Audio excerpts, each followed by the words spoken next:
Avançamos para o comentário de José Miguel Judas. José Miguel, boa noite. Ouviu há pouco atentamente o discurso do Primeiro-Ministro. Que leitura é que faz desse discurso, 4 meses depois da tragédia de Pedrógão Grande? É um discurso feito por um daqueles responsáveis de comunicação de má qualidade que pululam no Estado. Para dizer o que ele foi dito, que foi uma mão cheia de nada, um conjunto de banalidades, um discurso requentado sobre o que já foi dito, melhor faria estar calado. De facto, não se compreende sinceramente que não tenha sido possível, ao fim destes meses todos, ele aproveitar esta oportunidade para dizer o que é que vai fazer. Ele tinha programado um Conselho de Ministros para sábado, mas não tinha programado este incêndio de domingo. Antecipar as reações.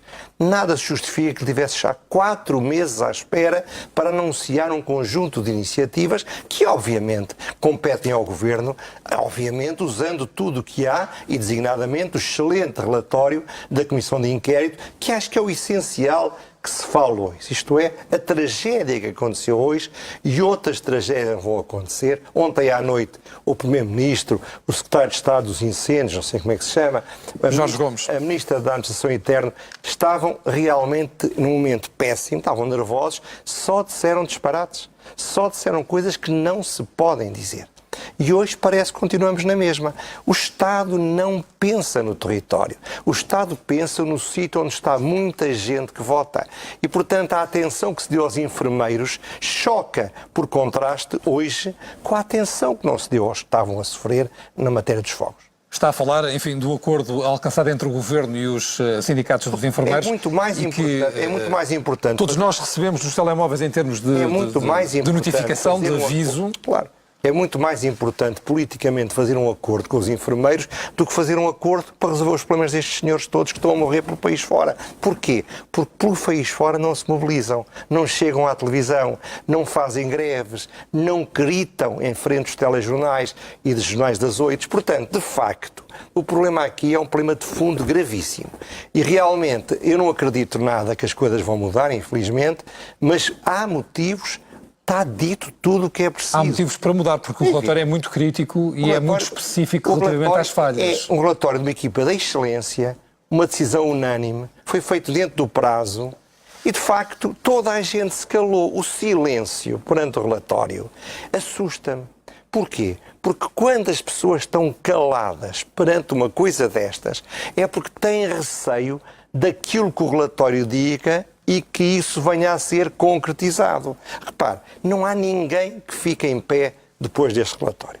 As autoridades nacionais e locais de proteção civil, evidentemente os maiores responsáveis, os bombeiros, os militares, as comunicações, os autarcas, os governos, os legisladores, quem dá ordem aos meios aéreos, os meteorologistas, as autoridades que correram para lá para aparecerem na fotografia e só foram atrapalhar. Não foi ninguém poupado. Este relatório, feito por pessoas que sabem do que estão a falar, envergonha-nos, envergonha-nos a nós portugueses. Porquê? Porque o que isto demonstra é o amadorismo total no combate ao fogo.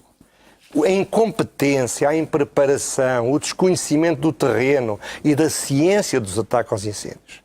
Os conflitos de prestígio, eles dizem, à procura de protagonismo as pessoas e de poder. E de poderes, o posto de comando operacional. Estava permanentemente superlotado, desorganizado, desorientado, descoordenado, com as autoridades políticas a intervirem nas decisões operacionais. A falta total de planeamento e prevenção, a politização das autoridades de proteção civil. Fica a sensação deste relatório que teria sido possível evitar a primeira tragédia e se calhar a segunda, se as coisas tivessem sido feitas ao longo dos anos como tinham de ser feitas. E, portanto, eu não quero ser politicamente correto, não estou aqui para arranjar amigos, não estou aqui para fazer nenhuma carreira, estou aqui para dizer a minha verdade. O que este relatório confirma é que todos sabemos o que sabemos, mas preferimos não saber. Como eu disse o ano passado, acaba a época dos fogos e nunca mais se fala dos fogos até voltar à época dos fogos. Até começarem as cheias. Até começarem outra vez os fogos, não é?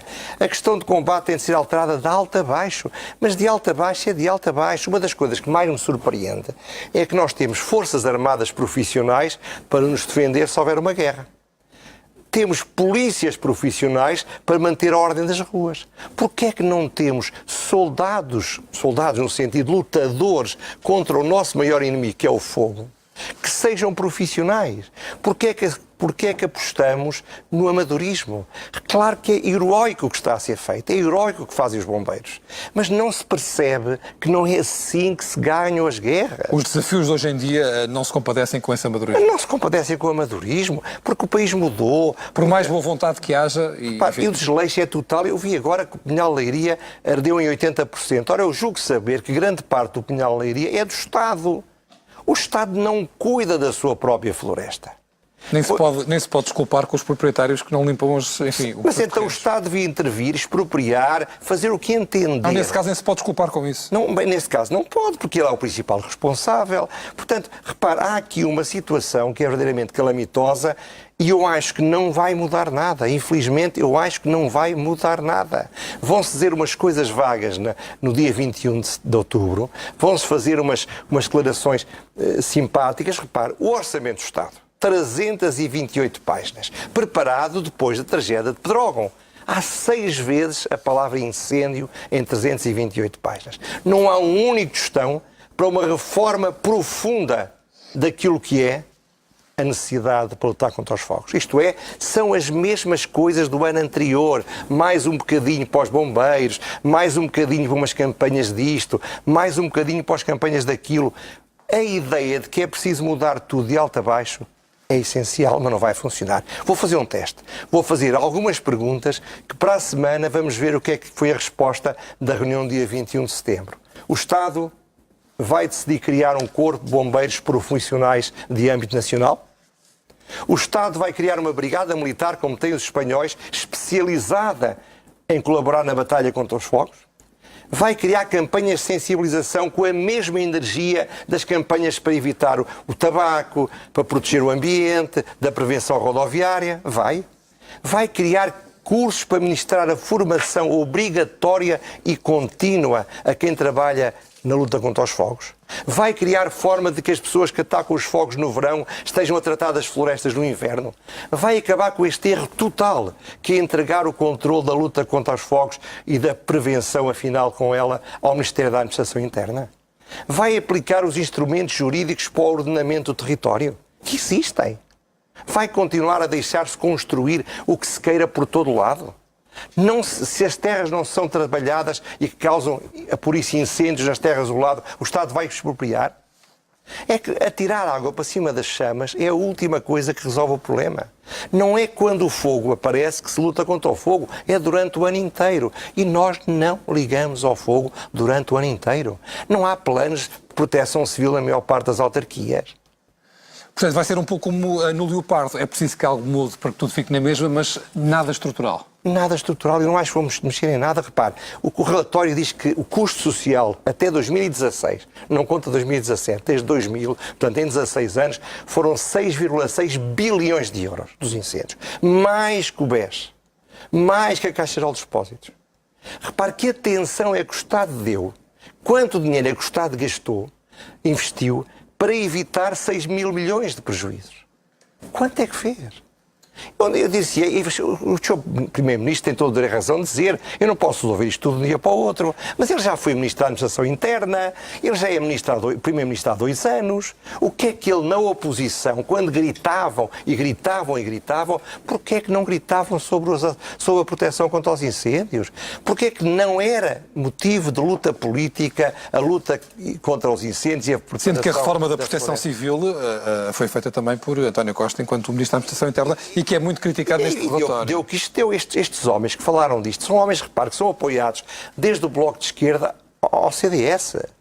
Eu costumo dizer isso, nos problemas verdadeiros do país, há consensos fáceis de obter. Eu, quando fui bastonário, na minha pequena medida, fiz consensos iguais. Não é difícil. É preciso que haja a coragem de tirar a luta contra o fogo dos senhores generosos, dedicados, mas que estão também um bocadinho a fazer a campanha política para as próximas autárquicas.